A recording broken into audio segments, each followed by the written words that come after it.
नमस्कार दोस्तों। तो आज हम लोग बात करेंगे विश्व इतिहास के अंतर्गत लेक्चर नंबर यहाँ पे 10 है। और इसमें देखिए प्रबोधन कालिक जो भी विचारक हैं, इनलाइटमेंट जो भी थिंकर हैं, जैसे रूसो, कांट, वोल्टेयर, मोंटेस्क्यू। और इसमें खासकर आपको रूसो के बारे में यह जानने के लिए मिलेगा कि यह बाकी अन्य प्रबोधनकालीन विचारकों से कैसे अलग था। तो देखिए, आप लोग अगर ऑप्शनल की तैयारी कर रहे हैं तो बिल्कुल सही जगह आए हैं। अभी तक 9 लेक्चर मेरे द्वारा कंप्लीट कर ली गई है। शुरू से देखेंगे तो चीज़ों को आप बेहतरीन तरीके से कोरिलेट कर पाएंगे। नीचे आपको डिस्क्रिप्शन बॉक्स में उसका लिंक मिल जाएगा, क्योंकि ये जो पूरी की पूरी जो लेक्चर है हिस्ट्री ऑप्शनल को ध्यान में रख के की जा रही है। इसीलिए हॉरिजेंटली और वर्टिकली दोनों ही तरीके से यहाँ पे एक वाइड एक डेप्थ रूप में इसका स्टडी कराया जा रहा है। तो चलिए हम लोग क्लास को यहाँ पे शुरू करते हैं। अब आइए हम लोग बात करते हैं यहाँ पे प्रबोधनकालीन विचारक और प्रबोधन का मूल्यांकन। पूरा देखिए, जिस तरीके से आज वर्तमान में क्वेश्चन पूछा जा रहा है उसी के अनुसार अगर आपको स्टडी नहीं कराया जाए तो यकीन मानिए यूपीएससी हो गया या कोई भी स्टेट पीसीएस हो गया, आप उसके प्रश्न को टच भी नहीं कर पाएंगे। क्योंकि पहले जैसे ट्रेडिशनल जो प्रश्न है अब पूछे नहीं जा रहे हैं, तो स्वाभाविक है कि आपको एक एनालिटिकल अप्रोच डेवलप करना पड़ेगा। सोचने वाला आपको प्राणी बनना पड़ेगा। जितना अधिक सोचेंगे उतने अपने मस्तिष्क को आप बेहतर कर पाएंगे, और एग्ज़ाम हॉल में आप उन 3 घंटों में उतने अच्छे तरीके से उसको आप राइटिंग स्किल बना के लिख भी पाएंगे। तो इसमें देखिए, आप प्रबोधनकालिक विचारक और प्रबोधन का जो मूल्यांकन में सबसे पहले अर्थ हम लोग देखेंगे, और अर्थ के साथ साथ इसकी विशेषताएँ हैं कुछ जो काफ़ी इम्पोर्टेंट हैं, इसे भी कंप्लीट करेंगे। अब जो भी विचारक है, जैसे कि अभी अपने आप लोगों से चर्चा किया, Rousseau, Kant, Voltaire, Montesquieu. Rousseau की इसमें खासकर हम लोग देखेंगे, और इसमें आधुनिकता का जो जनक क्यों माना जा रहा है इस प्रबोधनकालीन थिंक टैंकरों को, उसे भी देख लेंगे। परिणाम क्या होगा, और लास्ट में ये भी मोस्ट इम्पोर्टेंट पार्ट है, इसे तो आपको ज़रूर देखना ही होगा कि उत्तर आधुनिकतावाद, पोस्ट अगर मॉडर्नाइजेशन का जो अगर कंसेप्ट आ रहा है तो ये क्यों आ रहा है।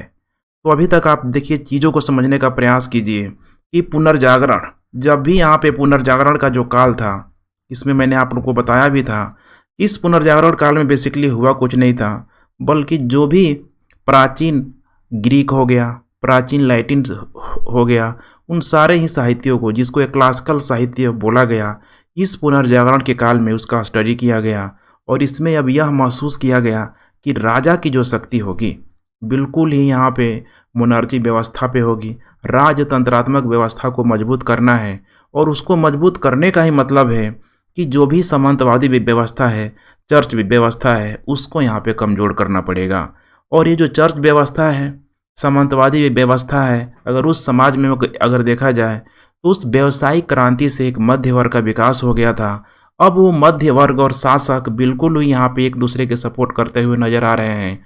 और अब यही देखेंगे कि अब प्रबोधनकालीन विचारक में जब शासक अपनी निरंकुशता को स्टेबलाइज करने की कोशिश करता है, तो मध्य वर्ग को स्वाभाविक है कि यहाँ पे समस्या आएगा ही आएगा। अब यही है कि देखिए, अब जितने भी विचारक हैं, रूसो, कांट, वोल्टेयर, मोंटेस्क्यू, ये कोई सामंतवादी प्रक्रिया से ग्रसित नहीं है। ये कोई शासक के कोई औलाद नहीं है। यहाँ पे बिल्कुल ही उस मध्यकालीन अवधारणा से ये लोग युक्त हैं, अर्थात उस मध्य वर्ग से ये लोग बिल्कुल युक्त हैं। मध्यकालीन नहीं होगा, मध्य वर्ग से ये लोग युक्त हैं, जो कि समाज में एक व्यापक परिवर्तन की मांग कर रहे हैं, और अपने अपने विचारों को दे के समाजों को, यहाँ पे जो भी समाज है उसको यहाँ पे जगाने का भी कार्य कर रहे हैं। अब यहाँ पे जो पुनर्जागरण की जो बात की गई, ये इसका नेक्स्ट स्टेप ही हो जाएगा यहाँ पे प्रबोधन। इस प्रबोधन में यहाँ पे क्या किया गया, तो पुनर्जागरणकालीन चेतना को इन प्रबोधन काल के जो भी यहाँ पे थिंकर हुए उनके द्वारा ठुकरा दिया गया कि भाई हम नहीं जान रहे हैं कि प्रबोधन काल में क्या हुआ क्या नहीं हुआ, डजंट मैटर। लेकिन हम इतना ज़रूर जान रहे हैं कि अगर इस प्रबोधन काल में, इस इनलाइटमेंट अगर एज में अगर कोई चीज़ अगर चेंज होगा तो होगा तर्कवाद, यहाँ पे वैज्ञानिकवाद, तकनीक, इन सारे ही चीज़ों पे यहाँ पे बल दिया गया। इसका मतलब ये है कि पुनर्जागरण जहाँ सैद्धांतिक चीज़ों पे बल दे रहा था, अब प्रबोधन काल बिल्कुल ही व्यवहारिक चीज़ों पे बल दे रहा है। अब इसका मतलब ये नहीं कि न्यूटन ने अगर बोल दिया कि भाई सेव जो है पृथ्वी पे गिर रहा है तो हमने मान लिया, बोला वो पुनर्जागरण में था। अब यहाँ प्रूव करके दिखाना पड़ेगा। न्यूटन का थर्ड लॉ हो रहा है तो उसको प्रूव करके दिखाना पड़ेगा कि ऐसा क्यों हो रहा है। अर्थात यहाँ पे हर एक चीज़ को आप देखेंगे कि इंसान यहीं से इतना लॉजिकल हो जाएगा, इतना वैज्ञानिक व तकनीक जिसकी मैं बार बार चर्चा करूँगा आज, इसको यहाँ पे बढ़ावा दिया जाने लगा। और वर्तमान में अगर देखेंगे तो ये कहना गलत नहीं होगा कि उस प्रबोधन काल का जो प्रभाव है आज वर्तमान में भी पड़ रहा है। लेकिन अब इसका मतलब ये नहीं है कि प्रबोधन काल जब उस समय आ गया तो बिल्कुल ही उसका जो ठीक है अप्रोच था बिल्कुल ही यहाँ पे पॉजिटिव वे में था।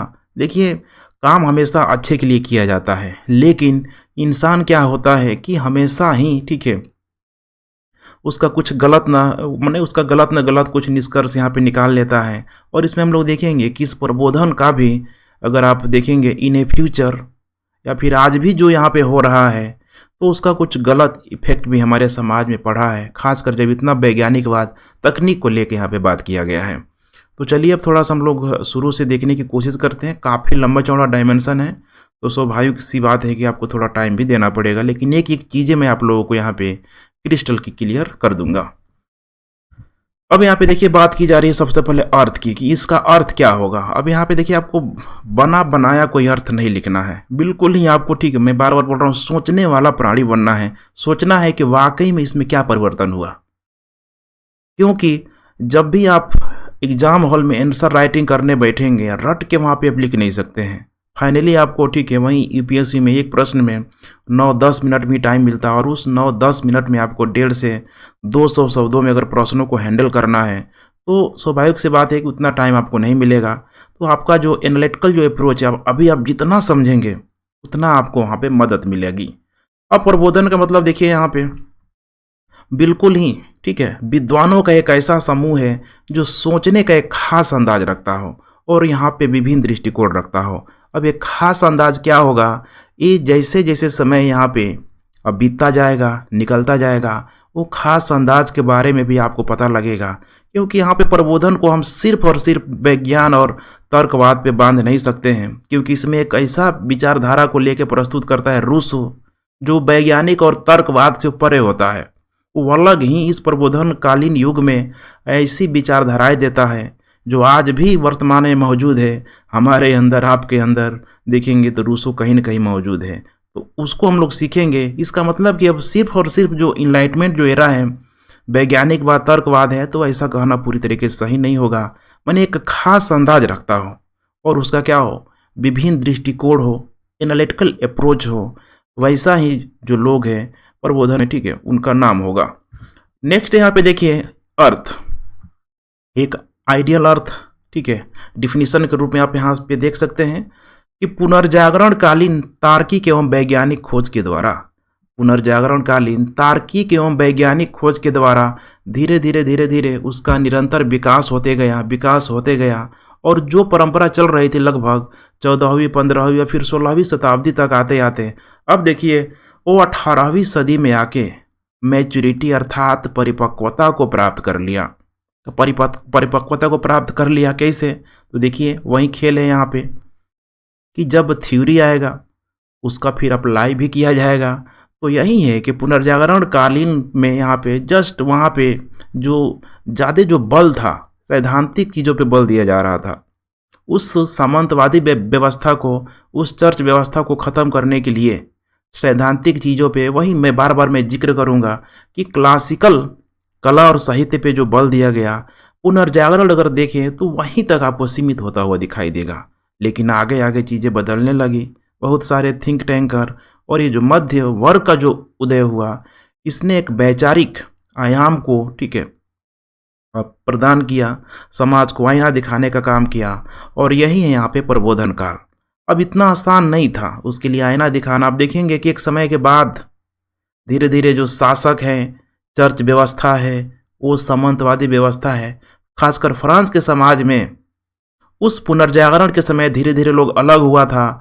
तो एक समय फिर से जब मध्य वर्ग अपनी शासन सत्ता की मांग करता है तो शासक मध्य वर्ग को छोड़ के पुनः उसी चर्च व्यवस्था और उसी सामंतवादी व्यवस्था का दामन पकड़ लेता है। तो इनको समस्या यहाँ पे होगा ही होगा।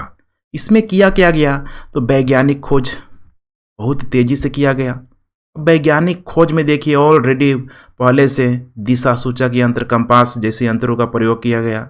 नाव वगैरह देखिए चाइना के द्वारा बहुत पहले, समझ रहे हैं ना, दिशा सूचक यंत्र, एक से हाई क्वालिटी का नाव सब चाइना के द्वारा बना लिया गया। लेकिन उसका उपयोग किसने किया, यूरोप वासियों के द्वारा किया गया। बार बार बोलता हूँ, अगर चाइना ने अगर शुरू से अगर जिज्ञासु वाला अप्रोच रखा होता तो चाइना आज बहुत आगे होता। लेकिन किस्मत तो थी यूरोपियों के हाथों में। यूरोपीय लोग ज़्यादा ही कुछ साइंटिफिक यहाँ पे बनता हुआ नजर आएगा और वैज्ञानिक खोज यहाँ पे किया गया। इसका मतलब यही था कि वैज्ञानिक खोज करने का मतलब कि धीरे धीरे विज्ञान की खोज होगा, लॉजिकल चीज़ों पे यहाँ पे बल दिया जाएगा, एक मानव, एक बेहतरीन एक समाज का यहाँ पे निर्माण होगा। और वो जो समाज, जब भी यहाँ पे परिवर्तन का जो मार्ग होगा हमेशा ही वो आर्थिक होगा। आर्थिक परिवर्तन ही क्या बनेगा, पूरी तरीके से सामाजिक और राजनीतिक गतिविधियों का यहाँ पे कारण बनेगा। अब ये आर्थिक परिवर्तन कैसे बनेगा, मैंने आप लोग बता दिया है कि किस प्रकार से आर्थिक परिवर्तन जब भी होता है कि एक समाज में एक नए वर्ग का उदय होता है। और जब समाज में एक नए वर्ग का उदय होगा तो सोचिए कुछ लोग गरीब से अमीर बनेंगे, अमीर से गरीब बनेंगे, फिर उनमें धीरे धीरे वैचारिक जो चेतना का पूरी तरीके से जागृत होगा, एक नए समाज का उदय होगा। अब वही नया जो समाज है आगे चल के राजनीतिक गतिविधियों पे कंट्रोल करता हुआ नजर आएगा। तो कुल मिला के यही सारे परिवर्तन होने लगा। वैज्ञानिक खोज, आर्थिक, सामाजिक, राजनीतिक जो परिवर्तन हुआ, ये बहुत ही इसका जो क्षेत्र है व्यापक क्षेत्र में आपको दिखाई देगा। जैसे कि समानता, बंधुत्व, मुक्त व्यापार की नीति, इसके साथ साथ यहाँ पे भौगोलिक खोजें तो इसमें रहेंगी। उपनिवेशवाद को यहाँ पे बहुत तेज़ी से बढ़ावा दिया गया। तो ऐसी बहुत सारी चीज़ें हैं। अब यही है, अब मैंने इसमें एक शब्द जोड़ा, उपनिवेशवाद। अब यूरोपवासी को आपको समझने की ज़रूरत है कि अपने यहाँ स्वतंत्रता, समानता, बंधुत्व की बात कर रहे हैं, लेकिन उपनिवेशों में लोग क्या कर रहा है, ये ठीक वही चीज़ है कि अगर आपके अंदर अगर कोई अच्छी विचारधाराएं जन्म ले रही है तो उसको आप समाज में लागू करेंगे, सबके साथ उस विचारधाराओं को लागू करेंगे, तभी जाके एक आइडियलिस्टिक जो अप्रोच होगा समाज में सामने आएगा, लोग आपको जानेंगे, मानेंगे।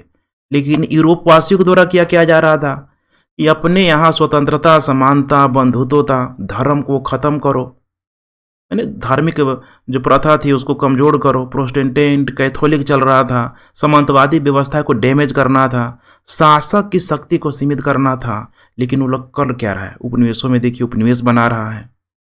मुक्त व्यापार नीति को न मानते हुए पूरी तरीके से औपनिवेशिक जो आधार सब रखा, औपनिवेशिक मतलब समझ रहे हैं ना, अपने अंडर कंट्रोल में करके साम्राज्यवादी विस्तार नीति के माध्यम से जो भी था उपनिवेशों का इकोनॉमिकल एक्टिविटी उसको अपने अंडर कंट्रोल में कर लिया गया और उसमें वाणिज्यवादी हितों को पूरी तरीके से लाभ पहुंचाया गया।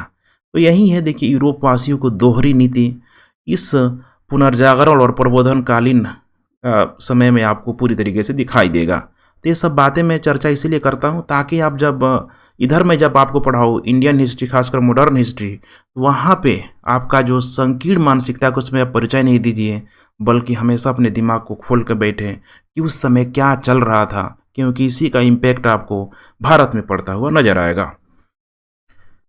अब यहाँ पे देखिए इसकी विशेषताएं क्या है, कुछ छोटी छोटी यहाँ पे ठीक है चीज़ों को यहाँ पे लिखा गया है और जानबूझ के मैंने फ्लो चार्ट के माध्यम से यहाँ पे मेंशन किया हुआ है ताकि चीज़ों का आप आसानी से कोरिलेट कर पाए। यहाँ मैं एक बोल के समझा दूंगा तो आपको फील नहीं आएगा, लगेगा कुछ ना कुछ लिखा होना चाहिए।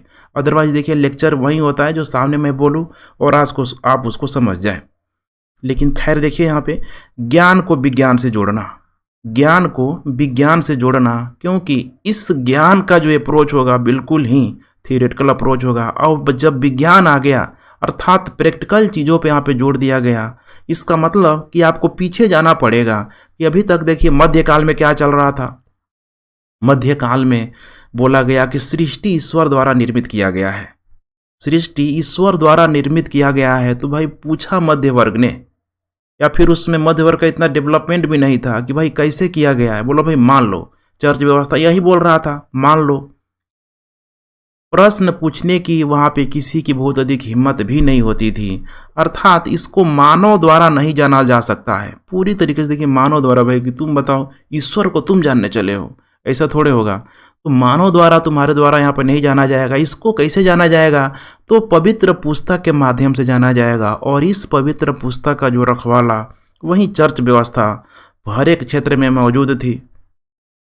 ऑलरेडी आप पिछले क्लासों में आप देख चुके हैं, पुनर्जागरण में देख चुके हैं कि किस प्रकार जो चर्च था बेकार की बातों को मतलब थोड़ा बहुत प्रिंटिंग करा के उसका हस्तलिखित महंगे महंगे दामों में लोगों को ईश्वर के बारे में अपने बारे में बढ़ा चढ़ा के लिखवा के अपने आप को समाज में स्टेबलाइज किया था।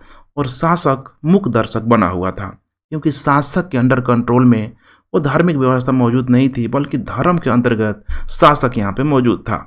लेकिन अब वो समय गया और प्रबोधन के चिंतनों द्वारा यहाँ पे बोला गया कि देखो, जो भी प्रकृति में घटनाएं होती है उसके पीछे कुछ न कुछ कारण है। और साथ में अगर जो समाज में जो घटनाएं हो रही है, इस तरह का समाज जो बनाया गया है विशेष अधिकारों से लैस सामंतों को, पादरियों को, तो इसके पीछे भी कुछ न कुछ कारण है। और इनके कारणों को जान के इसको ठीक किया जा सकता है। और यही अब होगा, अर्थात प्रयोग परीक्षण पे यहाँ पे बल दिया गया। प्रयोग, एक्सपेरिमेंट करेंगे लॉजिकल चीज़ों से भाई तुम्हारी बातों को हम लोग काटने की कोशिश करेंगे। दूसरी बात किया गया इनके द्वारा कारण कार्य अध्ययन पर बल, माने कारण कार्य अध्ययन पर बल। तो प्रबोधन चिंतकों द्वारा बोला गया कि जो भी प्राकृतिक या फिर जो सामाजिक जो घटनाएं होती है इसके पीछे कुछ न कुछ कारण होता है। इन कारणों को जान लीजिए। सपोज करें कि अगर वर्षा हो रही है, ठीक है, बिजली गिर रही है या फिर रेनबो बन रहा है, फिर भी जो भी यहाँ पे आकाशीय जो भी यहाँ पे घटनाएं अगर हो रही है तो इसके पीछे कुछ न कुछ क्या है, कारण है। पहले बोल दिया गया कि देखो भाई ऐसा कुछ भी नहीं है। खुद यहाँ पे जब देखिए टॉलमी के द्वारा जब दिया गया था कि पूरे ब्रह्मांड के केंद्र में पृथ्वी है, तो उस बात को चर्च व्यवस्था ने बिल्कुल ही मान लिया और उसी को सत्य मानने लगा। आगे चल के जब कोपरनिकस के द्वारा ये प्रमाण दिया गया तो उसके प्रमाण को ठुकरा दिया गया। चर्च व्यवस्था के द्वारा उसको पूरी तरीके से, ठीक है, प्रताड़ित किया गया। गैलीलियो ने भी यही चीज़ किया। आगे जब दूरबीन की खोज कर लिया तो गैलीलियो ने भी बताया कि नहीं भाई ऐसा नहीं है। पृथ्वी का जो देखिए, ठीक है, पूरी तरीके से जो केंद्र है ब्रह्मांड के केंद्र में नहीं है, बल्कि सौर मंडल का जो केंद्र है पूरी तरीके से क्या है, सूर्य है। और इस सूर्य का जो चक्कर कौन लगाता है, पृथ्वी लगाता है। लेकिन उसकी भी बातों को देखिए, साक्षात तो गैलीलियो दूरबीन से देखा हुआ था, लेकिन मिला क्या उसको, चर्च व्यवस्था के तहत जेल में यहाँ पे डलवा दिया गया। ऐसा माना गया कि उसकी दोनों आंखों फोड़ के, ठीक है, उसको ख़त्म कर दिया गया। तो देखिए वो कहाँ चल रहा था, ये 15वीं शताब्दी, जब पूरी तरीके से लोग एक्टिव नहीं हुए थे तो चर्च व्यवस्था के खिलाफ कोई खड़ा होने की भी हिम्मत नहीं कर रहा था। लेकिन अब प्रबोधन काल में जमाना गया है, बोल रहा है सब कि प्राकृतिक या फिर सामाजिक घटना, इसके पीछे कुछ न कुछ कारण होता है। और इससे अगर हम लोग जान लें तो इसे ठीक कर सकते हैं और इसे जानकर मानव की सुरक्षा की जा सकती है। कारण निरंकुश राजतंत्र इसमें क्या बन रहा है, पूरी तरीके से मानवीय स्वतंत्रता बाधित कर रहा है। क्योंकि पुनर्जागरण के समय धीरे धीरे राजा की शक्ति बढ़ने लगी, निरंकुश होने लगा, तो दोनों के धरता है। देखिए चर्च व्यवस्था को भी और शासक को भी बोलता है कि कारण निरंकुश राजतंत्र को खत्म करना है जिसने मानव स्वतंत्रता को बाधित किया। अर्थात हर एक चीज़ अगर इस शासक के अंडर कंट्रोल में होगा तो मानव स्वतंत्रता माने फंडामेंटल राइट की बात की जा रही है, वो खत्म हो जाएगा। तो फिर लोगों के लिए यहाँ पे रह क्या जाएगा। तीसरी बात बोला गया मानवतावाद को लेके। अब मानवतावाद का मतलब हमेशा आप समझने की कोशिश कीजिएगा कि इहलौकिक अर्थात इस लोक में, पारलौकिक नहीं। ये वही समय है, देखिए जब प्राचीन आप विश्व को मैंने पढ़ाया था तो वहाँ पे मैंने मानवतावाद का संबंध बिल्कुल इहलौकिक माने उस लोक में रहने वाले जो भी थे अपने सुख, ठीक है, इच्छाओं की यहाँ पे कामना करते थे। लेकिन पारलौकिक माने मध्यकाल तक आते आते कॉन्सेप्ट क्या गया, पारलौकिक। चर्च ने वही मुक्ति की अवधारणा दी। इसीलिए बोला गया यहाँ पे देखिए कि मध्यकाल में ये चर्च व्यवस्था बोल रहा है कि जो मानव है जन्म से पापी था, विवेक रहित था, बुद्धिहीन था। भाई तुम आए ही क्यों? और अपने आप को, ठीक है, मानव नहीं बना रहा है, अपने आप को ईश्वर को पृष्ठ समझ रहे हैं ना, दूत बना रहा है। सोचिए, प्रबोधन के चिंतकों ने बोला कि ऐसा कुछ भी नहीं है, चर्च के द्वारा जो बकवास की बातें की जा रही है ऐसा कुछ भी नहीं है। मानव जन्म से अच्छा है, विवेकशील है, लेकिन ये जो धर्म अधिकारियों के हाथे में पड़ के, ये जो कैथोलिक जो धर्म व्यवस्था है, इसके हाथों में पड़ के स्वार्थी एवं भ्रष्ट हो गया है। लेकिन अब हम आ गए हैं, अब हमारे विचारों का उदय हो रहा है और हमारे द्वारा इसे ठीक कर दिया जाएगा। नेक्स्ट यहाँ पे देववाद और प्राकृतिक धर्म को लेके भी यहाँ पे बोला गया। इसका तात्पर्य बोला गया कि मानव अपने धार्मिक आडंबर कर्म कांड से मुक्त हो सकता है, बिल्कुल मुक्त हो सकता है, और उसे मुक्त होने की जरूरत है, क्योंकि लोग बोलता है कि परम सत्ता वही है जिसने सृष्टि का निर्माण किया है। और जब परम सत्ता सृष्टि का निर्माण किया गया है, माने सृष्टि का निर्माण किया गया है, तो सृष्टि में मौजूद जो भी लोग हैं, पशु पक्षी इंसान, ठीक है, जानवर, सबका वही निर्माण किया है।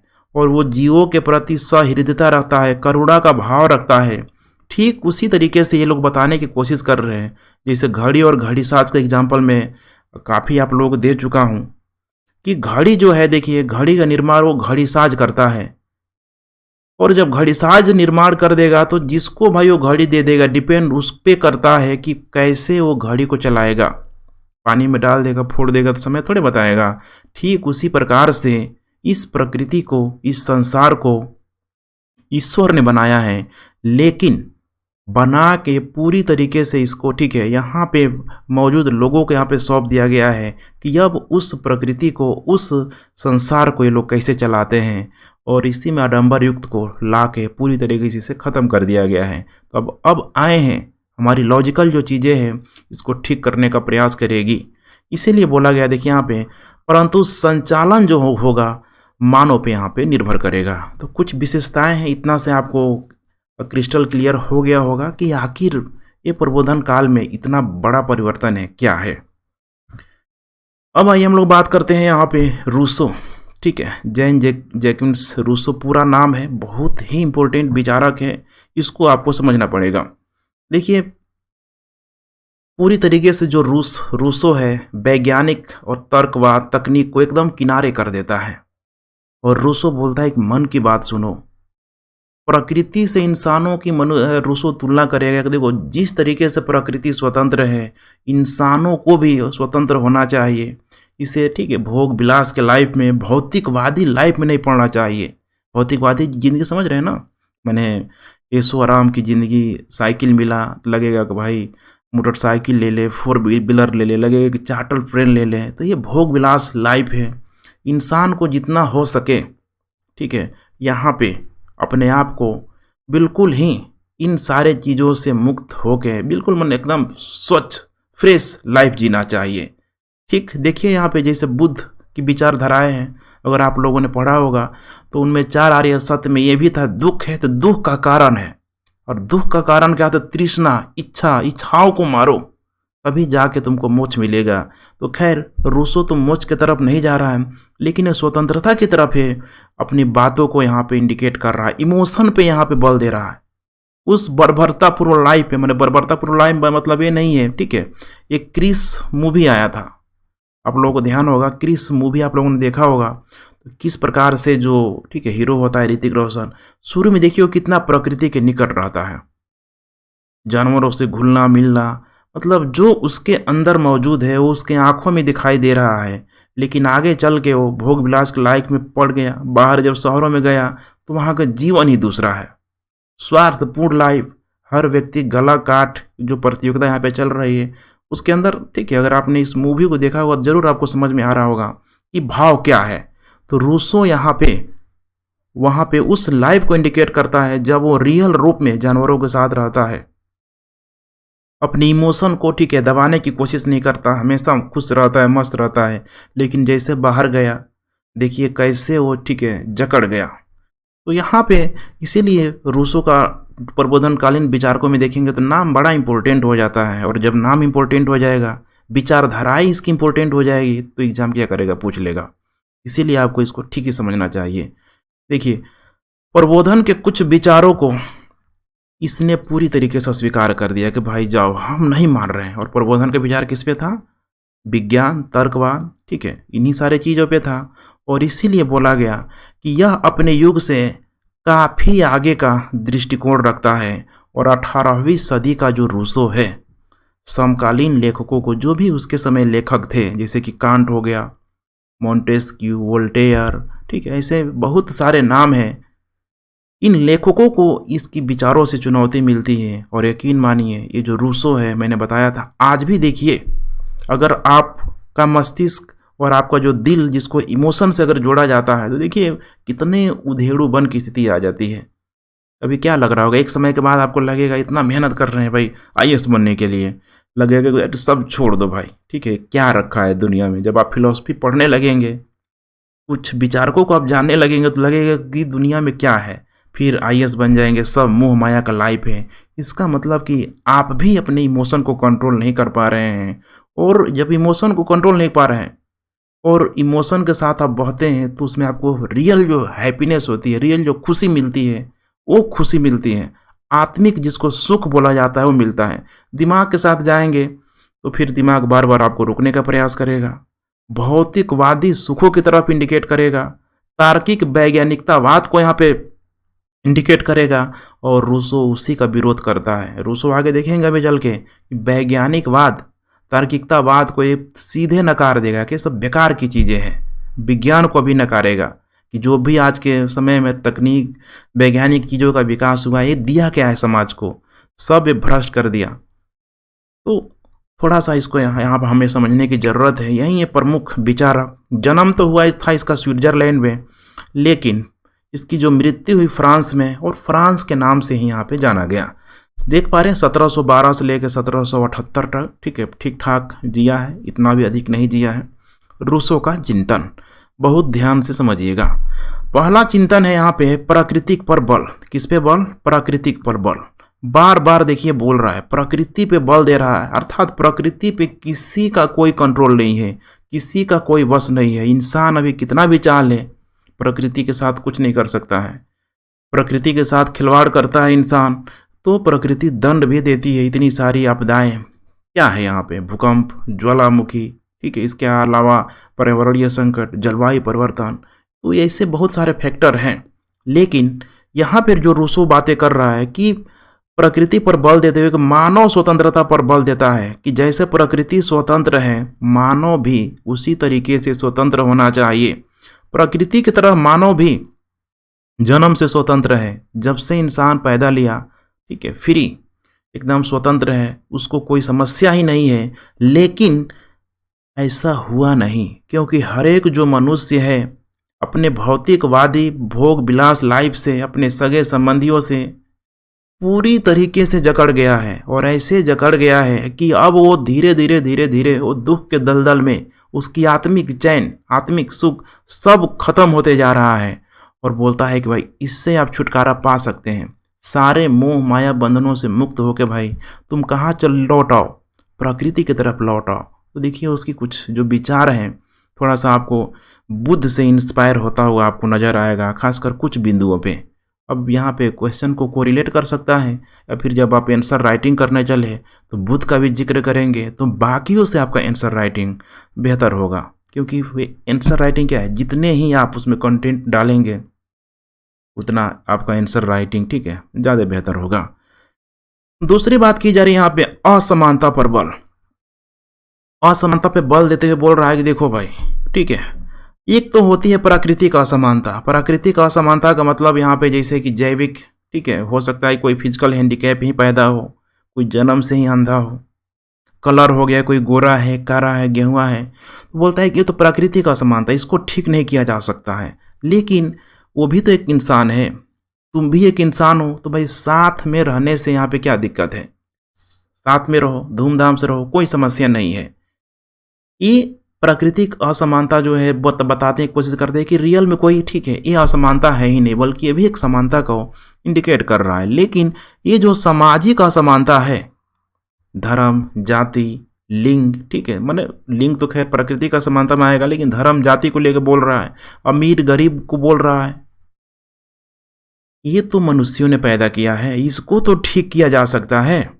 सामाजिक असमानता को हटाने के लिए बोला कि ये कृत्रिम आवरण को मनुष्यों को त्यागना पड़ेगा। जिसने धर्म का चोला पहन लिया, जाति का चोला पहन लिया, अमीरी गरीबी का चोला पहन लिया, वो आवरण है, वो एक लेयर है और कुछ नहीं है, और लेयर वो टूट सकता है। इसीलिए जब ये सब बातें कर रहा है, असमानता पे जब रूसो चोट कर रहा है, तो इसके विचारधाराओं में, इसके विचारों में समाजवाद के बीज दिखाई देता है। इसीलिए रूसो और यहाँ पे बेहतर हो जाएगा। नेक्स्ट यहाँ पे राज्य की उत्पत्ति या इसको समान इच्छा का सिद्धांत बोला जाता है। देखिए यहाँ पे राज्य की उत्पत्ति या इसको समान इच्छा का सिद्धांत बोला गया। इसको समझने की कोशिश कीजिएगा। देखिए क्या बोल रहा है कि जब से इंसानों में सामाजिक असमानता आते गई, कुछ इंसान अमीर होते गए, अब अमीरों के अंदर एक डर पैदा हुआ कि भाई कहीं हमारी संपत्ति को कोई गरीब लोग लूट ना ले, मार ना ले। ये साफ साफ इंडिकेट किसकी तरफ कर रहा है? कैपिटलिस्ट, पूंजीवादियों की तरफ कर रहा है। या फिर समाज में व्यवस्थाओं को बनाए रखने के लिए एक राज्य की अवधारणा की बात कर रहा है। अर्थात जहां जहां संपत्ति की अवधारणा होते गई, मानव में असुरक्षा का भाव आया, सुरक्षा की तलाश की गई कि भाई कैसे अब एक बैलेंस वे में यहाँ पे समाज को किया जाए। तो अब यहीं से राज्य सरकार अर्थात सरकार की अवधारणा आई कि भाई हम क्या करें कि अपनी सारी ही शक्तियों को एक सरकार को सौंप दें। सरकार का ही पूरा का पूरा दायित्व होगा कि वो हमारी देखभाल करे, हमारी जिम्मेदारियों का निर्वहन करे। यही हुआ। और राज्य सरकार की जब अवधारणा आई, अब राज्य सरकार का मतलब समझ रहे हैं ना, पूरा अगर देश को देखेंगे तो लगेगा कि आपको एक राज्य है। जैसे भारत क्या है, राज्यों का पूरी तरीके से कलेक्शन है, समूह है। वो फिर बोला कि राज्य सरकार जो है यहीं पे इसकी उत्पत्ति व्यक्ति सरकार के बीच समझौता होगा। इसमें मतलब कॉन्ट्रैक्ट होगा, अनुबंध होगा कि भाई जो भी व्यक्ति हैं, एक एक व्यक्ति हैं, जो भी समुदाय हैं, सरकारों से भाई कॉन्ट्रैक्ट करें कि भाई तुम देखो बेरी, हम तुम्हें टैक्स पे करेंगे, सारी फैसिलिटी भाई तुमको देंगे। सरकार का भी दायित्व होगा कि वो क्या करे, कुछ लोक कल्याणकारी चलाए। तो अर्थात बिल्कुल आज वर्तमान में जो प्रजातंत्र है कुछ वैसी संरचना की बात करता है उस 18वीं सदी में। अर्थात इसी को बोला गया सामान्य इच्छा का सिद्धांत। सामान्य इच्छा का सिद्धांत क्या है? तो जो भी कोई समुदाय अपनी शक्तियों को सरकार के समक्ष सौंप देता है, अपने अधिकारों को समाज के समक्ष उस सरकार के समक्ष सौंप देता है, तो उसको बोला गया सामान्य इच्छा का सिद्धांत। अब यही जो सामान्य इच्छा का जो सिद्धांत है, आपको क्या लग रहा है? यही तो है प्रजातंत्र। देखिए आज क्या कर रहे हैं हम, एक एरिया में, छोटे बड़े एरिया में पंचायती व्यवस्था से लेके विधानसभा चुनाव से लेके लोकसभा चुनाव तक मौजूद है। तो हम अपने प्रतिनिधियों का क्या कर रहे हैं? चुनाव कर रहे हैं। हम अपने अधिकारों को उन प्रतिनिधियों को सौंप रहे हैं, तब जाके वे विशेष अधिकारों से लैस हो रहे हैं। तो यहाँ पे आपको दिखाई देगा कि तो भाई प्रजातंत्र की बात कर रहा है।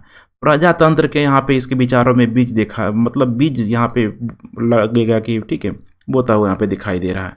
अब यही जो प्रजातंत्र का जो बीज बोया इसने, आगे चल के आप देखेंगे तो रूसो के विचार में अधिनायकवाद का जो तत्व दिखाई देगा। अब आपको लग रहा होगा मैं क्या बोल रहा हूँ, समझने की कोशिश कीजिए। अधिनायकवाद का मतलब होता है तानाशाही।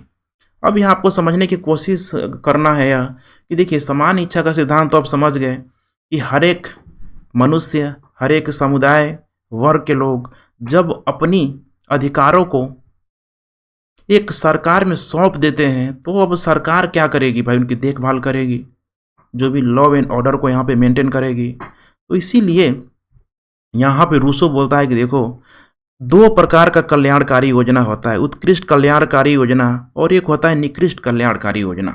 बोलता है उत्कृष्ट कल्याणकारी इच्छा हो तो ये तो भाई प्रजातंत्र के लिए सबसे बेहतर होगा, सबसे हितकर होगा, क्योंकि उत्कृष्ट कल्याणकारी इच्छा का योग ही सामान्य इच्छा का सिद्धांत है और इससे लोगों को कभी दिक्कत नहीं होगा। लेकिन जहां कहीं निकृष्ट कल्याणकारी इच्छा आएगी, अर्थात जिस शासक को उन लोगों ने चुना, अपने अधिकारों को सौंपा, वो शासक अगर निकृष्ट हो जाए, समझ रहे हैं ना, निकृष्ट, तो फिर क्या होगा? लोगों को नुकसान पहुंचाएगा। और यही होगा आगे चल के। देखेंगे आप फ्रांस की क्रांति में जैसे ही संवैधानिक राजतंत्र का खात्मा होगा, वहाँ पे लोकतंत्र के नाम पे, प्रजातंत्र के नाम पे एक जैकोबियन क्लब आएगा और उसका नेता कौन होगा? तो रॉबिस्पियर होगा। रॉबिस्पियर यही सामान्य इच्छा के नाम पे क्या करेगा? तानाशाह को यहाँ पे जन्म देगा।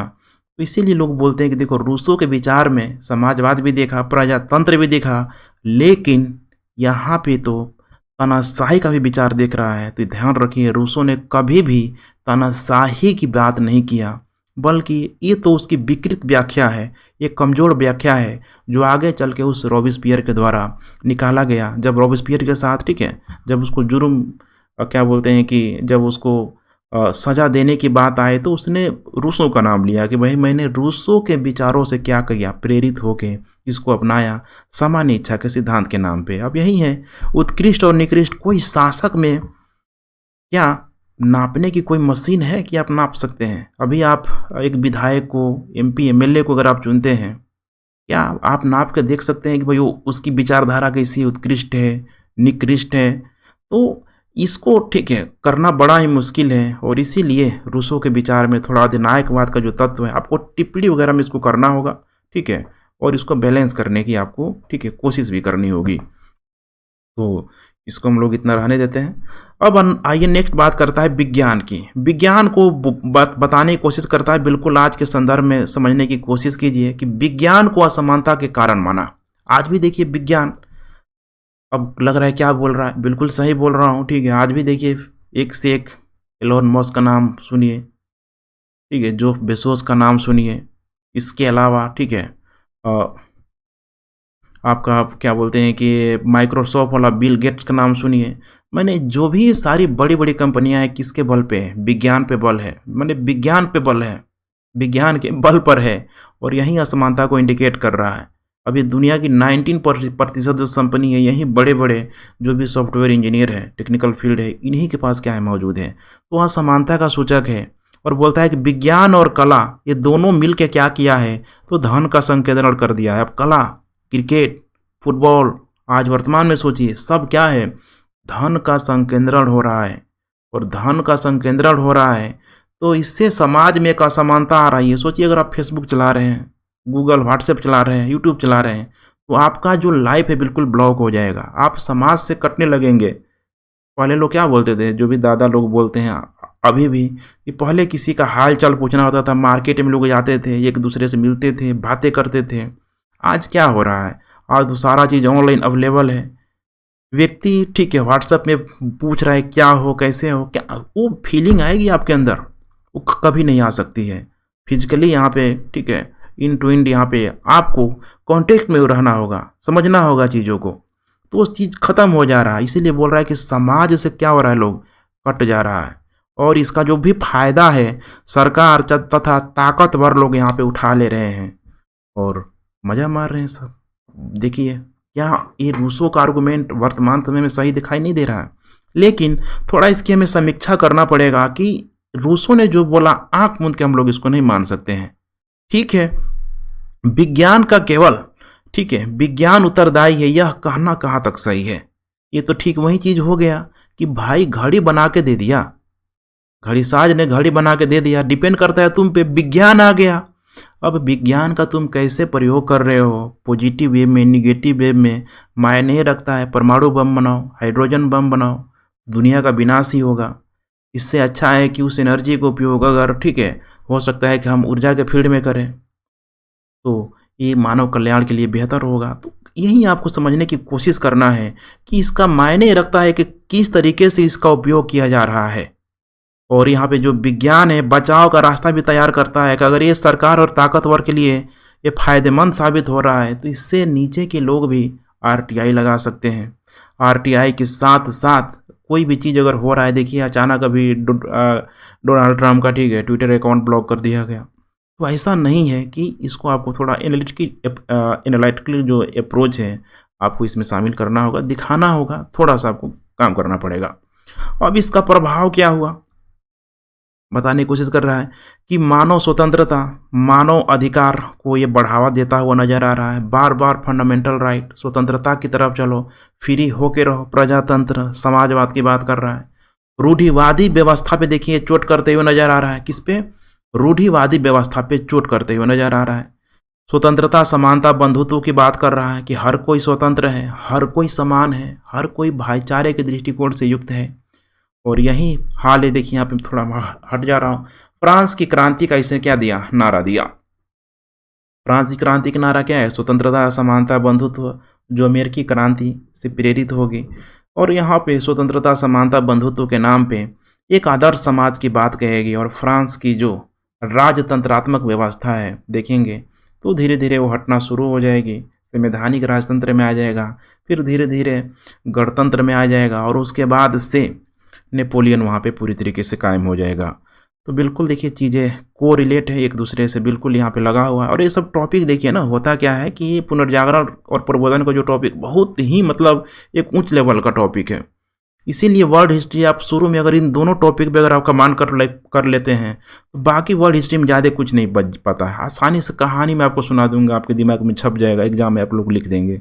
लेकिन ये जो दो टॉपिक हैं पुनर्जागरण और प्रबोधन काल, इसको आपको थोड़ा सा दिमाग लगाना पड़ेगा, सोचना पड़ेगा पहले क्या था, प्रबोधन काल में क्या हुआ, अब क्या हो रहा है। क्योंकि जब भी आप आंसर राइटिंग यहाँ पे करेंगे इसका कोई एक आंसर नहीं होगा। जितनी आप अपने आंसर राइटिंग में मौलिकता लाएंगे, जितना आप समझ के लिखेंगे, एनालिटिकल अप्रोच को आप डेवलप करेंगे, उतना ही आपका आंसर राइटिंग शार्प होगा और उससे बेहतर होगा। नंबर ठीक है, आपको कॉपी में लाल इंक नहीं लग सकता है, तो इससे आपको ध्यान रखना पड़ेगा। इसी तरीके से आप लोग पढ़ाई कीजिए। अब आइए दूसरा भाई साहब है यहाँ पे इमैनुअल कांट। ठीक है, इमैनुअल कांट, इसको अगर देखा जाए यहाँ पे तो देखिए कांट, समझ रहे नहीं, इमैनुअल कांट बुद्धिवादी और तर्कवादियों के बीच सामंजस्य स्थापित करने की बात करता है। और रूसो को छोड़ के देखिए जितने भी यहाँ पे थिंक टैंकर आएंगे सबका एक चीज़ पे बल होगा कि वे लोग संवैधानिक राजतंत्र की मांग करेंगे। कोई भी देखिए प्रजातंत्र की बात नहीं करेगा, अर्थात संवैधानिक राजतंत्र की बात करेगा। लेकिन रूसो जो था कभी भी संवैधानिक राजतंत्र की बात नहीं किया, हमेशा ही उसने प्रजातंत्र की बात किया। उसके विचारों में प्रजातंत्र का ठीक है तत्व दिखाई देता है। लेकिन ये जो लोग हैं, इसीलिए कांट, वोल्टेयर, मोंटेस्क्यू, थोड़ा इनको रूसो से नीचे रखा जाता है। तो ध्यान रखिएगा, कांट ने क्या किया, बुद्धिवादी तर्कवादी इसके बीच सामंजस्य स्थापित करने का कोशिश किया। इसने मानव स्वतंत्रता पर बल दिया और बोला कि देखो डेयर टू नो, अर्थात जानने का साहस रखो, कोई भी चीज़ हो रहा है जानने का साहस रखो। और इसने नैतिक संकल्प पर बल दिया। और नैतिक संकल्प का मतलब क्या होता है, इथिक्स, अपने मोरल इथिक्स को ठीक है आप इतना मजबूत करने की कोशिश कीजिए।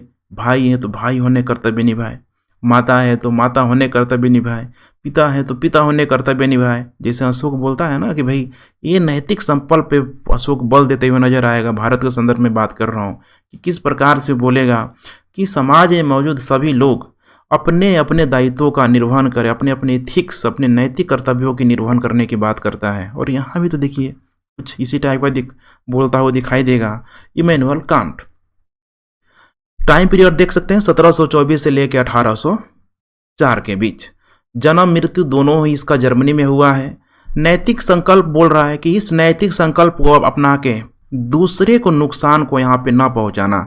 जब भाई तुम दूसरे को नुकसान को ना पहुँचाओगे, जब तुम दूसरों के लिए गड्ढा ना खोदोगे तो फिर तुम्हारे लिए गड्ढा कौन खोदेगा। अर्थात ये भी एक बैलेंस समाज की यहाँ पे बात करता है। फिर बोलता है कि मानव स्वतंत्रता के लिए राज्य की बात, राज्य का अस्तित्व की बात को क्या करता है, स्वीकारता है। बोलता है कि नहीं, मानव स्वतंत्रता के लिए राज्य होना चाहिए। इसमें बोलता है लेकिन जनता की इच्छा शामिल होनी चाहिए। किसकी, जनता की इच्छा। और ये बोलता है कि इसमें विधान मंडल का गठन होना चाहिए। किसका, विधान मंडल का। और फिर बोलता है कि इस विधान मंडल में सीमित मताधिकार के तहत इसमें चुनाव होना चाहिए। अर्थात आप बात समझ गए होंगे, मध्य वर्ग का हिमायती नजर आएगा कांट। साथ ही राज्य का प्रकाश, राज्य का यहाँ पे ठीक है स्थापना की प्रयास करेगा। और इससे क्या होगी कि मानव स्वतंत्रता यहाँ पे बाधित नहीं होगी। लेकिन किसकी बात कर रहा है, मैंने बताया भी आपको, विधानमंडल सीमित मताधिकारों के तहत यहाँ पे बात करने की कोशिश करता है। भौतिकवाद का विरोध करेगा, ये भी सब बेकार की चीज़ें हैं। और भौतिकवाद का विरोध इसीलिए करेगा कि इस मामले में देखेंगे तो कुछ ना कुछ इसका विचार जो है रूसो के विचारों से मिलता हुआ नजर आएगा। बोलेगा बेकार की चीज़ें हैं। इसी भौतिकवाद की वजह से मनुष्य का जो मानसिक जो खुशी है, बाहरी जो खुशी है ठीक है, पूरी तरीके से यहाँ पे गायब हो गई है।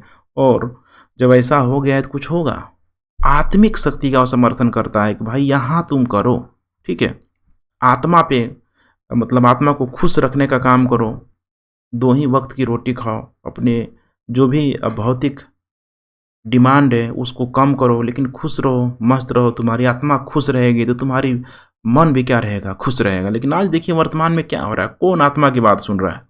हर कोई तो इसी भौतिक भोग विलास लाइफ का पार्ट बनते चला जा रहा है, और यही देखिए हो भी रहा है। हर कोई अपना मानसिक खुशी की वजह से, ठीक है, अपनी आत्मिक चेतना को सब कोई खो बैठा है। नेक्स्ट बात कर रहा है अंतर्राष्ट्रीय युद्धों के विरुद्ध स्वतंत्रता पर बोला कि नकारात्मक प्रभाव पड़ रहा है। जो भी बड़े बड़े युद्ध यहाँ पे अंतर्राष्ट्रीय युद्ध देखेंगे उसमें, ठीक है, ऑलरेडी सप्तवर्षीय युद्ध ले लीजिए, धर्म युद्ध ले लीजिए, इतने लंबे, सॉरी सप्तवर्षीय युद्ध में कह रहा हूँ कि 30 वर्षीय युद्ध आप लोगों ने नाम सुना ही होगा, पीछे में सब करा दिया हूँ। तो ये सब क्या हो रहा है, इसमें इतने निर्दोष लोग मारे जा रहे हैं। ये लोगों की स्वतंत्रता पर बहुत ही नकारात्मक प्रभाव पड़ रहा है। इसको रोकना बहुत ज़रूरी है, अदरवाइज मानव कल्याण का, मानव अधिकार का खात्मा हो जाएगा। और ये बोल रहा है कि इसका पीछे क्या हो सकता है, तो अंतर्राष्ट्रीय संकल्प की परिकल्पना की बात करता है कि हर एक देश में अगर यहाँ पे विधानमंडल की स्थापना हो जाए, कुछ गणतंत्रात्मक व्यवस्था की यहाँ पे स्थापना हो जाए, सीमित की बात कर रहा है, सीमित गणतंत्रात्मक व्यवस्था की अगर स्थापना हो जाए तो हर एक राज्य एक दूसरे से कम्युनिकेट करेंगे, रिश्ता बेहतर होगा और धीरे धीरे, ठीक है, राज्यों की निरंकुशता पर अंकुश लगेगी। अर्थात कुछ इसका भी भाव वही है, अर्ध, ठीक है, गणतंत्रात्मक व्यवस्था की तरफ। तो ये था इमैनुअल कांट, इसके बारे में हम लोगों ने देख लिया। अब यहाँ पे आता है फायर ब्रिगेड, विचारक इसको बोलते हैं, वोल्टेयर। जन्म और मृत्यु देख पा रहे दोनों ही यहाँ पे कहा हुआ है, फ्रांस में हुआ है 1694 से लेके 1778 तक जन्म और मृत्यु फ्रांस में। फायर ब्रिगेड विचारक मतलब कि देखिए आते ही इसकी विचारधारा यहीं से शुरू होती है। धर्म को लेके जो वोल्टेयर का जो, ठीक है, जो चोट है, बिल्कुल ही मैंने आपको अजब एक दूसरे अंदाज में यहाँ पे दिखाई देगा। बोलेगा कोई ऐसा धर्म नहीं है जिसने अपना खून न बहाया हो, कोई ऐसा धर्म नहीं है जिसने अपना खून न बहाया हो। सीधे आके डायरेक्ट धर्म पे ये चोट करता हुआ नजर आएगा और बोलेगा कि ईश्वर ने मानव को बनाया, ये तो हमें पता नहीं है, लेकिन मानव ने ईश्वर को जरूर बना दिया। अर्थात ईश्वर को इसीलिए बनाया गया कि मनुष्य डर रहा था, भय था उसके अंदर, उस भय को उबार नहीं पाया, उससे स्वतंत्र नहीं हो पाया, और मनुष्य के द्वारा ईश्वर को क्या किया गया, बना दिया गया। अब सोचिए इन बातों में क्या थोड़ी सी भी कोई, ठीक है, मतलब गलतफहमी है? बिल्कुल क्लियर है। आज भी अगर आपके अंदर फियर, डर, भय होता है तो आप, ठीक है, हे गॉड, हे ईश्वर, हे अल्लाह, तरह तरह की आप नाम जपने लगते हैं। ये सब बातें उस समय अगर वोल्टेयर बोल रहा है तो क्या गलत बोल रहा है? पीछे के संदर्भ में, चाहे वो जरथुरुस धर्म हो, चाहे यूनानी धर्म हो, चाहे वो क्रिश्चियनिटी धर्म हो, चाहे मुस्लिम धर्म हो, हर धर्मों की यहाँ पे बात करता है कि भाई सारे धर्म के लोगों ने अपना खून बहाया है। अगर धर्म इतना अच्छा होता तो कोई खून बहाता? अर्थात यहाँ पे चोट करता है।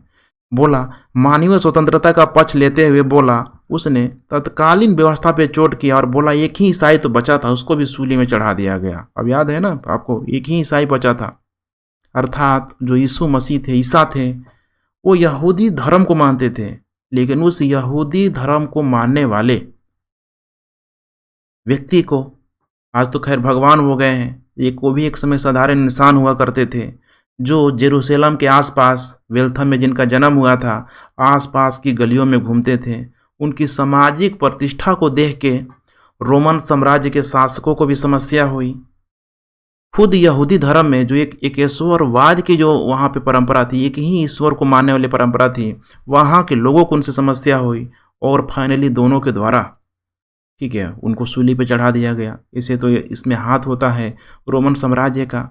और फिर सोचिए, फिर उसी रोमन साम्राज्य के नेक्स्ट जो एक ठीक है, कॉन्स्टेंटाइन करके शासक आएगा, उसके द्वारा क्रिश्चियनिटी धर्म को राजकीय धर्म मान लिया जाएगा। तो भाई क्यों नहीं बोलेगा? ये जो बातें बोल रहा है कहाँ से गलत है?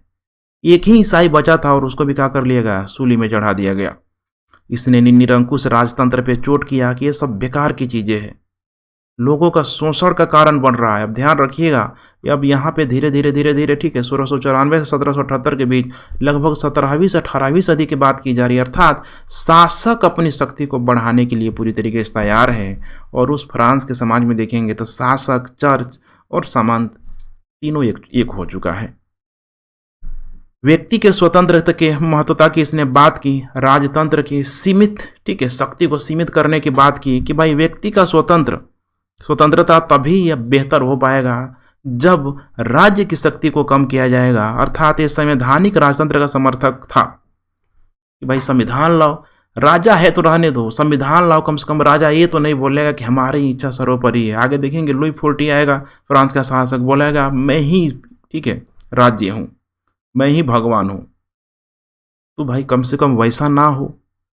इसने बोला कि कानून बनाओ, ये जो संविधान है इसमें कानून बनाओ, सरल भाषा में कानून बनाओ, और जो भी दंड देना है, जो भी आईपीसी सीआरपीसी बोलते हैं ना आज वर्तमान में, कि भाई क्या है आज वर्तमान में कि दंड के अनुपात में सजा देना, उस समय ये बातें कर रहा है। अगर 18वीं शताब्दी में, तो सोचिए कितना फायर ब्रिगेड विचारक है। इसने अन्याय, क्रूरता, विशेष अधिकार और धार्मिक कर्मकांड, भ्रष्टाचार पे तार्किक रूप से खत्म करने का आह्वान किया।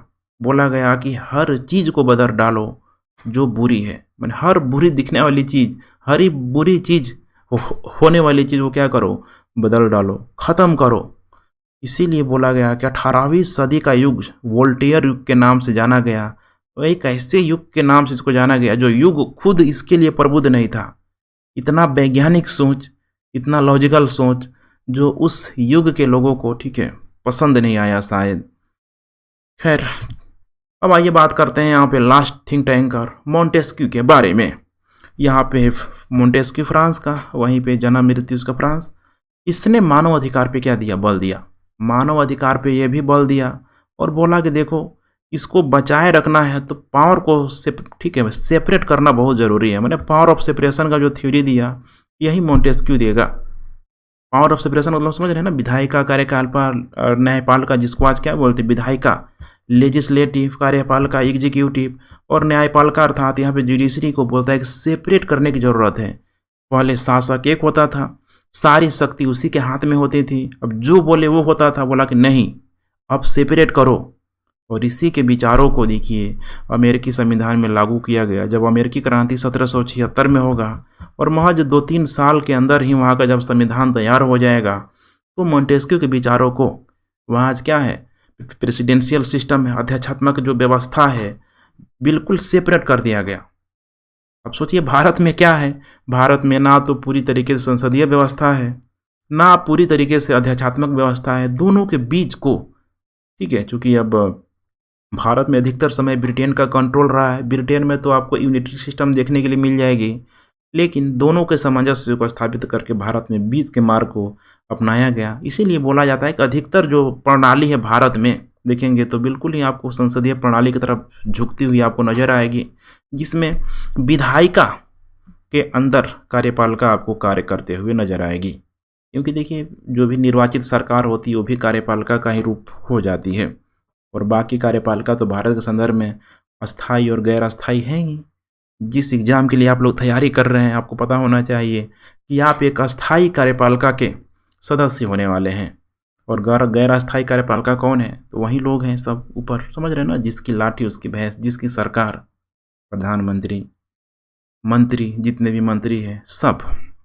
तो खैर ये सारी बातें हो गई मोंटेस्क्यू के बारे में। अब आइए नेक्स्ट बात करते हैं हम लोग, इसकी समीक्षा कर लेते हैं कि इसका समीक्षा महत्व, तात्पर्य जो भी बोलिए, यहाँ से प्रश्न बनने की संभावना होती है। ये थोड़ा सा निचोड़ है पूरा प्रबोधन काल का कि चिंतकों ने मानव अधिकार, स्वतंत्रता, समानता और बंधुत्व जैसे चीज़ों पे बल दिया, और ये बहुत ज़रूरी भी था, बल देना जरूरी भी था, और ये हमको ये बेनिफिट दिखाई देता है। अमेरिकी क्रांति पर इसका प्रभाव पड़ा, संविधान में शक्ति का पृथक्करण, मोंटेस्क्यू के विचारों को यहाँ पे लागू किया गया। फ्रांस की क्रांति का देखिए मानसिक आधार भी तैयार किया, मेंटलिटी होता है ना, मेंटल अप्रोच, एक वैचारिक जो आधार है, बहुत ही अच्छा भूमिका निभाया। और इसमें रूसो का नाम आप कैसे भूल सकते हैं, दिखाया जाएगा कि अगर बोला जाएगा कि अगर रूसो पालने में मर गया होता तो फ्रांस की क्रांति की नहीं होती। समीक्षा कीजिए, ऐसे प्रश्न पूछा जाता है। तो आपको बार बार बोलता हूँ, ठीक है, समझने का प्रयास कीजिए, सोचने वाला प्राणी बनिए। मुक्त अर्थव्यवस्था को लोकप्रियता मिली यही एडम स्मिथ है। इसके बारे में बहुत बता चुका हूँ कि एडम स्मिथ ने किस प्रकार से वाणिज्यवादी नीति से परिचालित व्यापारिक व्यवस्था को रोकने का प्रयास किया, उस पर चोट किया, वैज्ञानिक खोज आया, आधुनिक क्रांति का मार्ग यहाँ पे औद्योगिकरण का, इंडस्ट्रियल रिवोल्यूशन का मार्ग यहाँ पे प्रशस्त हुआ। सामाजिक क्षेत्र में मध्य वर्ग की भूमिका यहाँ पे बढ़ने लगी, मध्य वर्ग यहाँ पे आ गया। अब देखेंगे एक तरफ चर्च व्यवस्था, शासक, सामंतवाद, लेकिन मध्य वर्ग अकेले ही उन पे भारी पड़ता हुआ नजर आएगा। यूरोप के शासकों ने उदार नीति अपनाने का क्या किया, प्रयास किया। आगे चल के हम लोग देखेंगे, अभी इसका हम लोग एनालिटिकल अप्रोच भी करेंगे कि आखिर क्यों किया, उदार नीति क्यों अपनाया। अब यहाँ पे नेक्स्ट ये बात करते हैं हम लोग, प्रबोधन का स्वरूप क्या है। अब इसकी जो स्वरूप है कि आप हमेशा ही ध्यान रखिएगा, इसको आप एक डोर में बांध के नहीं रख सकते हैं, क्योंकि जब इतनी सारी विचारधाराओं में जब इतनी सारी मतभेदता है, और आपको पता है कि विचार जो है कहीं न कहीं इकोनॉमिकल एक्टिविटी से, माने आर्थिक जो कारण है, विचार का बहुत इंपॉर्टेंट फैक्टर होता है, सामाजिक कारण होता है, राजनीतिक कारण होता है। और उस फ्रांस में, उस जर्मनी में, उस ब्रिटेन में, उस इटली में, उस ऑस्ट्रिया में, उस स्पेन में जो भी यहाँ पे क्षेत्रीय शासक, या चाहे आप पवित्र रोमन साम्राज्य की शासक की बात कर लीजिए, जैसे जैसे वहाँ पे चीज़ें बढ़ रही थी, चल रही थी, वैसे वैसे उन क्षेत्रों से विचारक के रूप में, थिंक टैंकर के रूप में लोग भी आ रहे हैं। तो स्वाभाविक सी बात है कि विचारों में थोड़ा बहुत उनका अप्रोच अलग अलग यहाँ पे होगा ही होगा। इसीलिए बोला गया, देखिए कि कोई एकात्मक चिंतन नहीं है, माने एक ही प्रकार का चिंतन नहीं है, विभिन्न वैचारिक आयाम है। इसमें इटली में इलुसिमो देखिएगा, ब्रिटेन में न्यूटियस है, जर्मनी में अफ्लक्रांग है। तीनों की अगर वैचारिक स्तर पर अगर बात किया जाए तो बिल्कुल अलग अलग है। जैसे कि यहाँ पे समझने की कोशिश कीजिए, फ्रांस का समाज अगर देखेंगे यहाँ पे उस समय, अब जस्ट आने वाला, ठीक है, अब एक दो दिन के अंदर यहाँ पे आपको, ठीक है, मे बी कल से अमेरिकी क्रांति शुरू हो जाएगा, उसके बाद से फ्रांसीसी क्रांति आने वाली है। सिलेबस को आप लोग बिल्कुल अकॉर्डिंग, ठीक है, सिलेबस को आप लोग देखते रहें। सिलेबस आप लोग क्लियर होना चाहिए कि मैं कौन कौन से टॉपिक, ठीक है, कराने वाला हूँ। बिल्कुल मैंने सारा सिलेबस करा दिया है। तो यहाँ पे जो अभिव्यक्ति की बात की जा रही है, फ्रांसीसी, जर्मन और ब्रिटेन की जो बात किया जा रहा है, देखिए तीनों ही जगह जो विचारों में एकात्मकता है वो मौजूद नहीं है। जैसे फ्रांसीसी विचारक मोंटेस्क्यू था, वोल्टेयर था, इन दोनों के द्वारा राजतंत्र पर चोट किया गया, सीमित संवैधानिक राजतंत्र की बात की गई और निरंकुशता पर पूरी तरीके से चोट किया गया। वहीं देखिए जर्मनी में कांट खासकर ये मध्य वर्ग, मिडिल क्लास पे बल देता हुआ नजर आएगा, और ये भी सीमित, ठीक है, सीमित राजतंत्र की बात करेगा, विधानमंडल की बात करेगा, जो कि मध्य वर्ग के द्वारा यहाँ पे चुनाव होता हो। ब्रिटेन में देखेंगे तो यहाँ पे सामाजिक सद्गुण की बात की जा रही है, क्योंकि इस समय तक ब्रिटेन बिल्कुल ही, देखिए दो जो देश थे हमेशा आप लोग याद रखिएगा, यूरोप में ब्रिटेन अपने आप को हमेशा ही हीरो समझता रहा है, एशिया में जापान अपने आप को हमेशा ही एशियाई देशों से सर्वश्रेष्ठ समझता रहा है। तो कुछ यही हाल है ब्रिटेन के साथ। तो ब्रिटेन देखेंगे मैग्ना कार्टा के बाद से ही, गौरवपूर्ण क्रांति के बाद से ही, बाकी अगर अन्य देशों के अन्य यूरोपीय देशों कंपेरिजन में ब्रिटेन बहुत हद तक वो आगे था। तो वहाँ पे सामाजिक सद्गुण की बात की जाएगी, और यही कारण है, देखिए औद्योगिकरण का पृष्ठभूमि आपको तैयार हो रहा है कि कैसे ब्रिटेन में सर्वप्रथम औद्योगिक क्रांति हुई। तो इसके पीछे आपको ये सब कारणों को वहाँ पे फिर से एक जगह कंपाइल किया जाएगा। तो देखिए यहाँ पे क्या किया गया, तो जर्मनी वाले ने अर्थात कांट ने फ्रांसीसी विचारकों को, ब्रिटेन वाले विचारकों को, दोनों के बीच एक सामंजस्य स्थापित करने का प्रयास किया। लेकिन इन तीनों में ही सबसे अलग निकल जाएगा रूसो, सबको अस्वीकार कर देगा, बोलेगा तुम लोग कर क्या रहे हो भाई। विज्ञान को ये पूरी तरीके से कटाक्ष करता है, सारी चीज़ों का आप रूसो के बारे में देख चुके हैं। इमोशन पे बल देता है कि भाई मन को मत मारो, मन को मत मारो, मन को मार लोगे तो फिर तुम्हारी खुशी ही कहाँ रहेगी। देखिए आज भी है कि नहीं है, इतना मेहनत कर रहे हैं आप, इसी दिन पढ़ते पढ़ते लग रहा होगा अब छोड़ ही दे भाई, सब बेकार का है, ठीक है, मोह माया है, सब बेकार की चीज़ें हैं। और फिर जब आपको इच्छा कर लगता होगा ये ले ले, वो खा ले, ये पी ले, वो पहन ले, हमेशा ही भौतिकवादी चीज़ है, आपको दुख का क्या बनता है, कारण बनता है, बोले सब रहने दो भाई, ठीक है, ये सब रहने दो। तो ये भावावेश, इमोशन, बर्बरता, और बोलता है प्रकृति की ओर लौटो, प्रकृति की ओर लौटो, स्वतंत्र रहो, मस्त रहो, बिंदास रहो, इसी में तुम्हारी, ठीक है, खुशी है। नेक्स्ट यहाँ पे बोला गया कि प्रबोधन को आधुनिकता का जनक माना जाता है। क्यों माना जाता है? तो इसके पीछे भी कुछ कारण है, कुछ फैक्टर है। मानव सभ्यता की प्रगति का इसने मार्ग प्रशस्त किया। हुआ कि नहीं हुआ? आप खुद सोचिए। मानव सभ्यता की प्रगति यहाँ पे प्रशस्त हुआ, पुनर्जागरण और प्रबोधन काल, इसीलिए बहुत ही एक टर्निंग पॉइंट माना जाता है, सिर्फ और सिर्फ यूरोप के लिए नहीं, पूरे विश्व के स्तर पे, क्योंकि इसी प्रबोधन का प्रभाव आपको भारत में भी दिखाई देगा। स्वामी विवेकानंद, राजा राम मोहन राय, ठीक है, रविंद्रनाथ टैगोर, तो ऐसे लोगों को जब देखेंगे आप, जब भारत का, ठीक है, जब इतिहास पढ़ेंगे तो फिर आपको समझ में आएगा कि आखिर प्रबोधन उस समय का जो इनलाइटमेंट एरा क्या था। विज्ञान को बल दिया गया, बहुत ही बड़ी मात्रा में इस विज्ञान को बल दिया गया, और आगे चल के यही विज्ञान देखेंगे तो ब्रिटेन में औद्योगिकरण को बढ़ावा देगा। सर्वप्रथम ब्रिटेन में औद्योगिकरण, पूरे यूरोप में, अमेरिका में, जापान, एशिया में, जापान में औद्योगिकरण हो रहा है मेजी काल में। धर्म का प्रभाव यहीं से कम हो गया। अभी तक देखिए यहाँ पे धर्म था और यहाँ पे राज्य था। धर्म राज्य के हमेशा सिर पे चढ़ के रहता था, लेकिन अब मामला क्या हो गया? उल्टा हो गया, राज्य और यहाँ पे धर्म। लेकिन आज भी वर्तमान में, ठीक है, बहुत सारे ऐसे देश हैं जो अपने आप को या फिर अपने देश को, ठीक है, धर्म के नाम पे कहलाना ही पसंद करते हैं, ठीक है, वो अपना अपना विचारधाराएं हैं। नेक्स्ट यहाँ पे तर्कवाद, वैज्ञानिक दृष्टिकोण को यहाँ पे बढ़ावा मिला और बोला गया कि तर्कवाद और वैज्ञानिक दृष्टिकोण को अपना के सभ्यता पूर्णता की अवस्था को प्राप्त कर लेगा। आप सोचिए कितना बड़ा बात बोल दिया गया कि सभ्यता पूर्णता। अब ये पूर्णता क्या है कोई नहीं जानता है, आज भी तो है।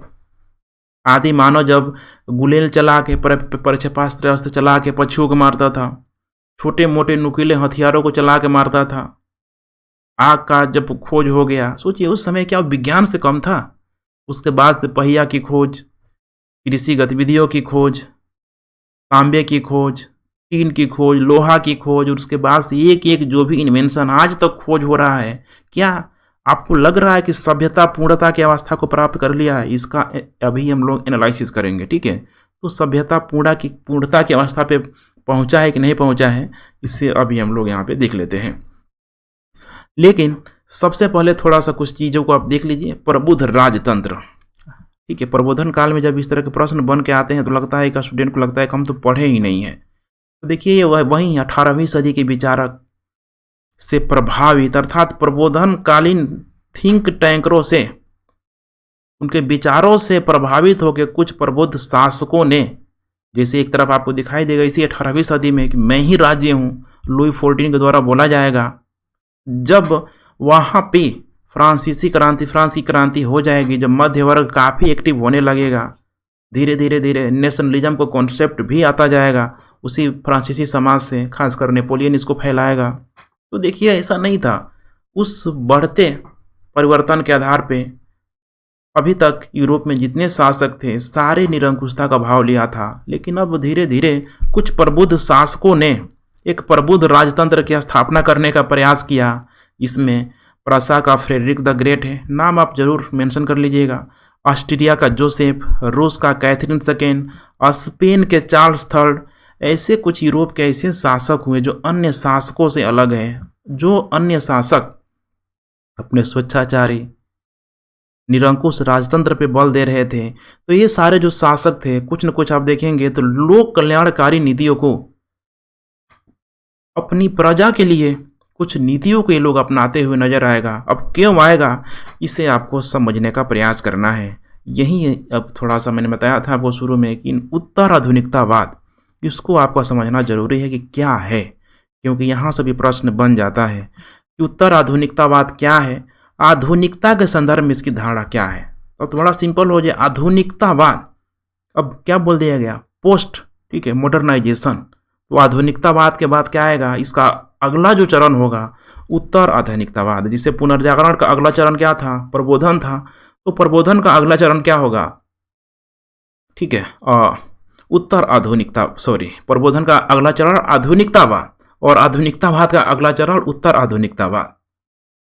अब जैसे प्रबोधन काल के थिंकरों ने ठुकरा दिया भाई कि पुनर्जागरण में हम क्या हुआ है, आई डोंट नो, मुझे नहीं पता, हम नहीं जानते हैं।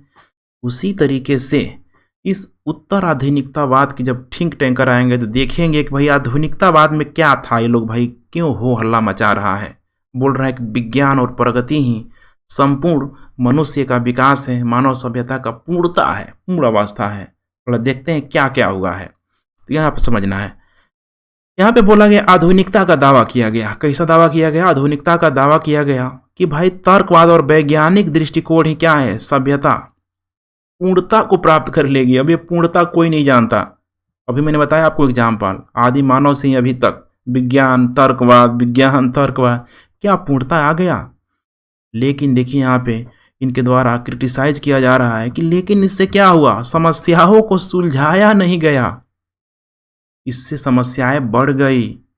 द्वितीय विश्व युद्ध में देखिए यहाँ पे परमाणु बम गिरा दिया गया, एक से एक मिसाइल, शीत युद्ध की शुरुआत हो गई। पर्यावरणीय संकट, औद्योगिकरण ने पूरी तरीके से पर्यावरणीय संकट, ग्लोबल वार्मिंग चीज़ों को ला दिया गया, नस्लवादी।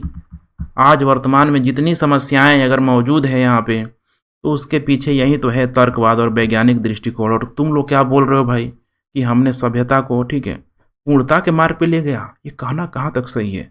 एग्जाम में, इंटरव्यू में जब देखिए इस तरह से प्रश्न आते हैं तो आपको लगेगा एक पल भर के लिए कि भाई हाँ है तो है। आपको एनालिटिकल अप्रोच डेवलप करना पड़ेगा। यहाँ पे बोला गया विज्ञान सच तक पहुंचने का क्या है, साधन है। विज्ञान सच तक पहुंचने का साधन है। कौन बोल रहा? आधुनिकतावाद। अब उत्तर आधुनिकतावाद चुनौती देता है, बोला भाई सब बेकार की चीजें हैं, ना कोई एक मार्ग सत्य है, ना कोई एक मार्ग सत्य है, ना ही सत्य तक पहुंचने का कोई एक मात्र मार्ग है। क्योंकि अभी तक देखो प्राचीन विश्व को देखोगे तो लोग बहुदेववाद, एकेश्वरवाद, जैसे ईश्वर पे बल देगा। मध्यकाल तक आते आते बोला गया कि भाई धर्म जो व्यवस्था है, चर्च व्यवस्था, अंतिम सत्य वही है। अब तुम लोग क्या बोल रहे हो भाई कि वैज्ञानिक तर्कवाद ही अंतिम सत्य? हम किसकी बात माने? हम किसी की बात नहीं मानेंगे। हमेशा ही सत्य को जानने का रास्ता खुला होना चाहिए। इसीलिए बोला गया कि ना कोई एक मार्ग सत्य है। ये नहीं कि भाई तुम ऐसे मत बोलो कि विज्ञान और प्रगति, ठीक है, सभ्यता का पूरक अवस्था है, मैंने एकदम क्या क्या बोलते हैं कि परिपूर्ण अवस्था है, पूरक नहीं परिपूर्ण अवस्था है। ऐसा कुछ भी नहीं है। ना ही सत्य तक पहुंचने का कोई एक यहाँ पे मार्ग है, बल्कि आगे चल के फिर से कुछ अगर डेवलप हो रहा है, फिर कुछ परिवर्तन आ रहे हैं। जैसे आज क्या चल रहा है, 4G 5G 6G, समझ रहे हैं ना, मैंने first generation, third generation, fourth generation. आज देखिए यहाँ पे प्राइमरी, द्वितीयक, तृतीयक, चतुर्थ, पंचम क्रियाकलाप तक पहुँच गया है। Artificial intelligence, designer baby, 3D, तो ये सब क्या है यहाँ पे?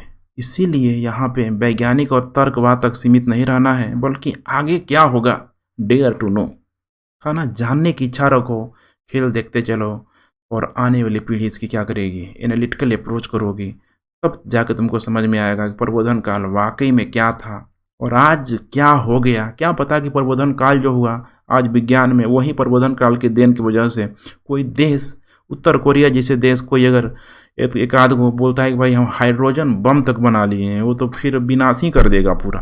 अगर वैसा हो गया तो बोलेगा कि प्रबोधन काल से तो क्या अच्छा था, वही निरंकुश राजतंत्र अच्छा था कि भाई कम से कम चल तो रहा था।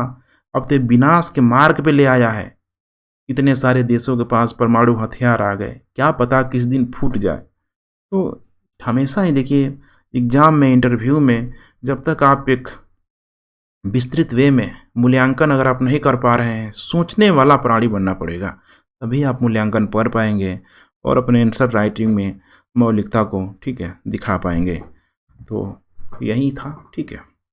लास्ट है यहाँ पे, क्या इन शासकों ने अपनी प्रजा के कल्याण की भावना से प्रेरित होकर इस प्रकार के कदम उठाए? समझिए, अब जो भी उदारवादी विचारधाराओं से, प्रबोधनकालीन विचारधाराओं से जो भी शासक लोग, अगर कोई लोक कल्याणकारी नीति कर रहा है, तो क्या वो लोग रियल में वैसा हो गया है या फिर किसी कौवे के द्वारा किसी मोर का पंख लगा लिया गया है?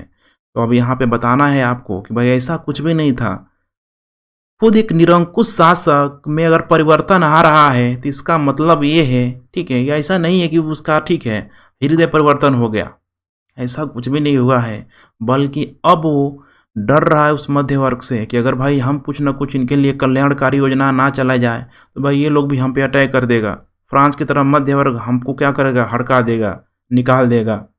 इसका मतलब ठीक है, प्रबोधन ने जो खतरे की घंटी बजाई हुई थी, निरंकुश राजतंत्र के विरोध यहाँ पे असंतोष जाहिर किया था, ठीक है, इसी को ध्यान में रखते हुए राजतंत्रात्मक व्यवस्था जो प्रबोधन के विचारों से ढोंग होने का दावा कर रही थी, वो वाकई में क्या था, वो ढोंग ही था।